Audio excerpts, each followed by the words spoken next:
অৱশেষত কেমেৰাৰ সন্মুখলৈ আনিলে বৰ্ষা ভাস্কৰৰ দেৱকন্যাগৰাকী। অনুৰাগীৰ অপেক্ষাৰ অন্ত পেলাই ২০২৪ বৰ্ষৰ ২২ ডিচেম্বৰত এটি কন্যা সন্তানেৰে মাতৃত্বৰ সুখ লাভ কৰে জনপ্ৰিয় অভিনেত্ৰী বৰ্ষাৰাণীয়ে। যদিও ৩১ ডিচেম্বৰত দেউতাক অশোক কুমাৰ বিষয়াৰ জন্মদিন উপলক্ষে কেক কাটি পৰিয়ালৰ সৈতে সন্তানটিৰ প্ৰথমবাৰৰ বাবে ফটো শ্বেয়াৰ কৰে ছচিয়েল মিডিয়াত। আনহাতে ২ জানুৱাৰী তাৰিখে স্বামী ভাস্কৰ বৰুৱাৰ জন্মদিন উপলক্ষে হেপী বাৰ্থডে দেউতা বুলি এটা ধুনীয়া কেক কাটি বাৰ্থডে চেলিব্ৰেশ্যন কৰে, য'ত সন্তানটিৰ ফালৰ পৰা দেউতাকক জন্মদিনৰ শুভেচ্ছা জ্ঞাপন কৰাৰ ইংগিত দিয়া হৈছে।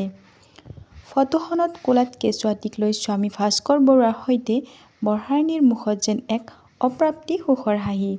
নতুন বছৰে যেন তেওঁলোকৰ জীৱনলৈ এক অনবদ্য উপহাৰ হিচাপে লৈ আহিছে তেওঁলোকৰ সন্তান। উল্লেখ্য যে বৰ্ষাৰাণীয়ে ছচিয়েল মিডিয়াত নিজৰ কেঁচুৱাটিৰ সৈতে ইমানবোৰ ফটো শ্বেয়াৰ কৰিছে যদিও এতিয়ালৈ কিন্তু সন্তানটিৰ মুখনি ঢাকি ৰাখিছে।